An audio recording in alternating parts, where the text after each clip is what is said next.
Hey guys, what's going on? It's In the Gym with Team MassiveJoes. Training some shoulders, baby, at one of our favorite fitness facilities. It is, of course, the infamous Powerhouse Fitness Gym in Adelaide, South Australia. Training some shoulders with my brother and I, MassiveJoe's Wholesale Account Manager, Joel Bate, aka Swolebate, aka the Swolebate. What's up, guys? MassiveJoe's National Sales Manager and ATP Science sponsored athlete, Neve. He's all official and shit now. What up? And the big dog, multiple Mr. Olympia contender, IFBB pro bodybuilder, Toney, X-Man Freeman, in the house. And the average age of everyone in today's workout went up by about, what, 30 years because Big Toney was training? Well, Big Toney is like damn near 50. He's 49, man. 49. Far out. I just hope I look like that when I'm 49. Yeah. I was gonna say. I just hope I look like that ever. I was gonna say he was 49 until he pasted himself in ATP Science Prototype 8, 35. and then lost 15 years, Yeah, mate. and now he's younger than us. Oh shit! This workout, in case you missed it, brought to you by ATP Science. And Prototype 8. And Prototype 8 and Tony's blue tie. Yeah. Yeah, so this workout was really different to any shoulder workout we've ever done before, Joe. You guys are about to get educated, man. You're about to have some knowledge bombs dropped on you because we sure as hell had some knowledge bombs dropped on us during this workout, didn't we, Swap? Yeah, we did. And like Toney is, as we said, he's 49. He's in his bodybuilding career had one injury. Yeah. In what, like 30 years? Well, that's longevity in the sport right there, man. and Injuries end most bodybuilders' careers. Yeah. They don't go out because they want to. They go out because their body says, this shit, I'm going out. Yeah. And the way Toney sort of trains is a little bit different to the way he used to. It's a lot lighter. Yeah. As you'll find out in a minute. Most of the weights we actually used were like warm-up weights. Yeah.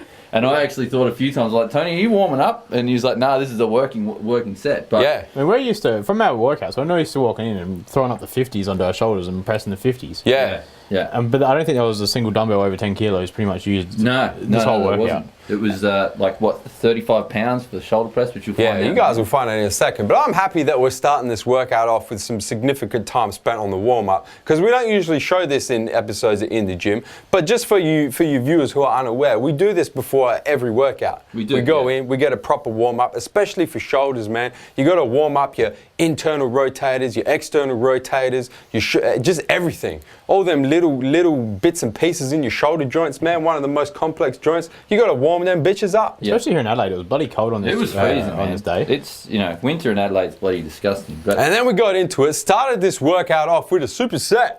yeah. Superset with the dumbbell Arnold press. Yeah. Superset into seated dumbbell upright rows. Yeah. And this one was actually pretty complicated to get Ain't that to. a mind?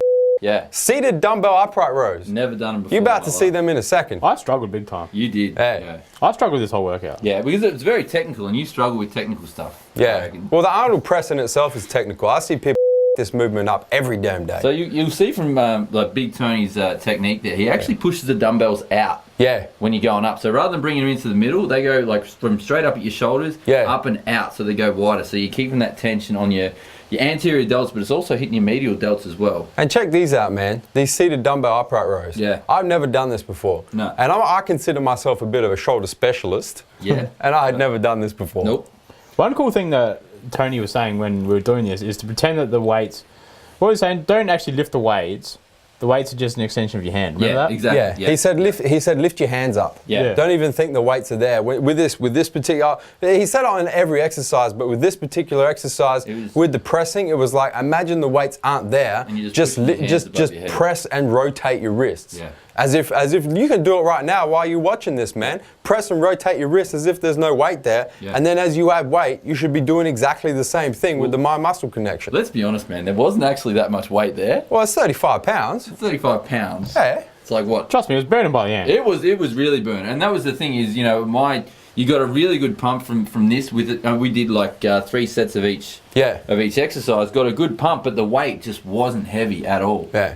And I got to say, I did actually enjoy starting off with this exercise because this superset in particular, hitting all heads of the all heads of the shoulders. Yeah. With the Arnold press, you're going front delt and medial delt. Yeah. And then with those upright rows, you're going medial delt, traps, and rear delts. You're hitting everything. Yeah. It's a great way to start a shoulder workout. I highly recommend it. Yeah. And then we went on to this little tricep, which we spent like at least 10 minutes trying to get the technique of this right. Like, Tony pretty much threw our lateral raise technique out the window and showed us as you can see by the dumbbells. Technically, Swole, these aren't lateral raises. These are called T raises. Right. When your elbow's completely locked like that. Mate, I just got, my mind is just blown. No, even Toney told me. I said, Toney, what the is this? He said, these is T raises, Joe. I think because his name is Toney. Yeah, that's exactly. Why, yeah. I was like, when the X-Men raises coming in, man? So the technique on this was a little bit different. As you can see, Steve's thumb is actually higher than his little finger. Exactly. Elbows are perfectly straight, and you're actually taking the dumbbell directly out to your side. You to begin with, as you can see, is he was telling us to bring it up, and then at the top, so bring it to the top, and then bring the weights back slightly. Yeah. And then obviously once we got the hang of that, then we were trying to just go straight back to that. Yeah, so you almost feel like you're dragging the weight almost behind your body a little bit. Yeah. But that's the way it's so now you can see I'm starting to get the hang of it, and the weights just come straight back. Yeah. And they were some pretty heavy dumbbells you got there. They're about 2.5 kilo dumbbells. Yeah. I was not, to be honest, I was not a big fan of doing lateral raises this way. Yeah. I just felt it put a little bit too much stress through the shoulder joint.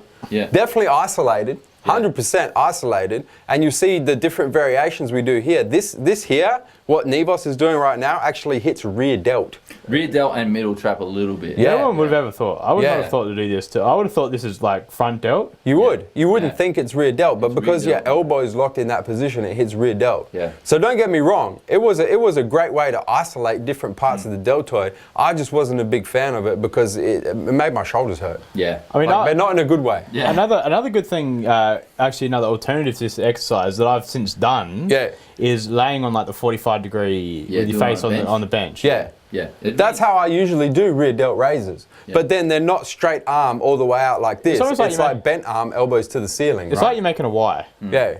And then we did front raises. So as you can see, we've hit all three heads of the delt. We've hit your side. Yeah. You've hit your side delts, you've hit your rear delts, now you're hitting your front delts. And we've as you can see here, Neve's actually got that twist in there. Yeah. So you actually twist your hands up, and you're taking the dumbbells out wider than your shoulders as well. Yeah. And right back past your body. So you're bringing it right back. Yeah. Yeah.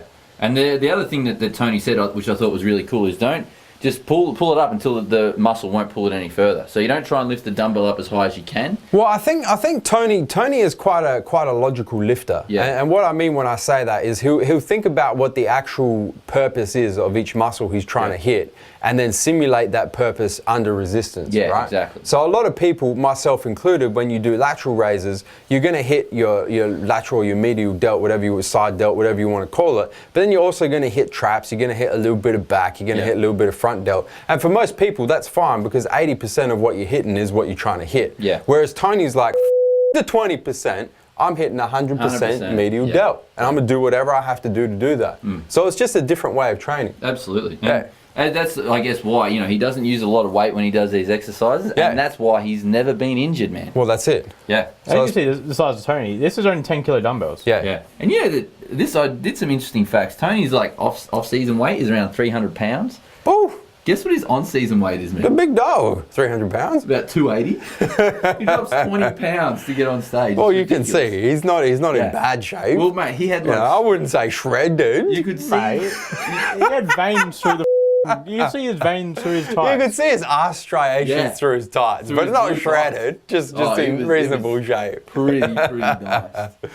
Oh shit! And he just makes us look like little bitches here. So we were using 2.5 moving them weights like bags of feathers. And he was using 10s. Yeah. Yeah. So we felt like a bunch of little schoolgirls in this workout. Yeah. It's not a bad thing. I like to get educated every now and again. Yeah. Well, it's good to pick up a few tips, and some of them you use and some you don't. He educated you on the J's system. The J's. Oh, he did, didn't he? Rolls out with the fresh Jordans in the box like a boss.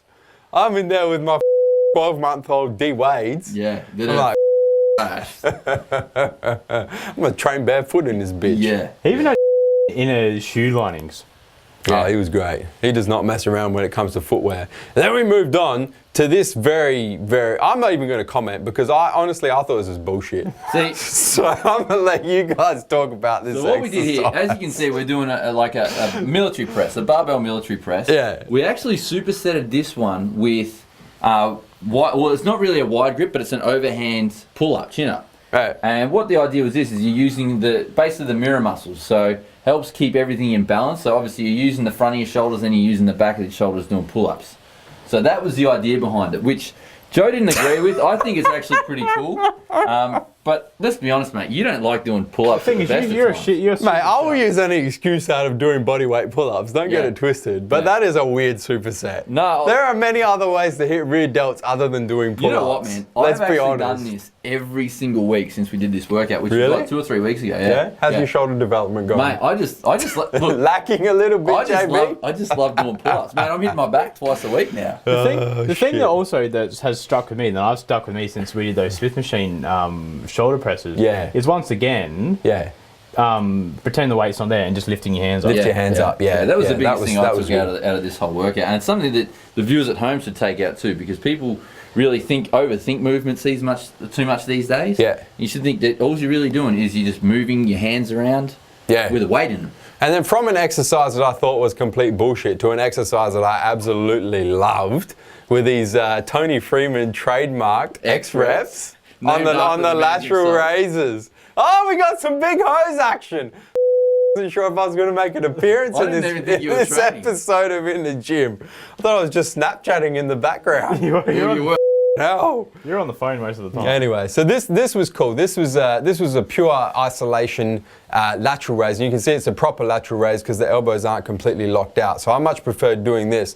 But it's you start off with both hands high in the static position, and then you go a quarter rep and then a full rep, and then the other side, quarter rep and then a full rep, and then back to the other side, quarter rep and then a full rep, and then back, and you keep doing that as many times as you can until you fail, and then you just rep out once again to failure. And that's my sort of training right there. This me over, man. Yeah. It's too much thinking for me. Yeah. And I had to concentrate on too much shit. Yeah. And I just couldn't get it right. Oh, but it was great. My delts blew up. Yeah. And blew up. It was actually the opposite delt, like the one that had to just sit there. Yeah. Which was the one that started killing. Yeah. And once again, this one was something that blew our minds again, something completely different. So it was a combination of almost a rack pull and a shrug, but what you actually did at the bottom of each movement was reset and separate your shoulder blades. Yeah. So you stretch out through your back, and then as you're pulling up, you shrug in the same movement. So something a little bit different, but my traps after doing this were killing me. Well, it's halfway. It's kind of making the most, taking the benefits for the traps of a deadlift, and combining with the benefits for the traps of a shrug. Yeah. And smacking them bitches together and getting maximum gains for the traps. I'll be honest, this is the only exercise that I actually didn't have to think about. No, because you were just because you were just like I'm just going to deadlift and shrug at the top. Yeah, that was effectively Nevos's thought process with that one. Yeah. So this one, we only did, I think it was like 12 or 15 reps each set. Yeah. But once again, it was you reset at the bottom, and then you just took it one rep at a time. And the really important thing was you actually separated your shoulders at the bottom of each movement. Well, they're pretty much power shrugs. Yeah, almost. But one thing I want to know, Swole, is when you release version 2 of Swole's textbook on lifting, mate, I'm going to have to actually consult. Is this exercise going to be in there or what? I don't think it'll make the cut, but a couple of Tonys might. You never know. And while you're downloading version 2 of Swole's exercise encyclopedia, don't forget to hit the subscribe button. Subscribe to our YouTube channel, man. Stay up to date with all the latest editions of In the Gym with Team MassiveJoes and all the other deliciousness on our YouTube channel. Where we coming to and from, Swole? MassiveJoes.com. Stay massive.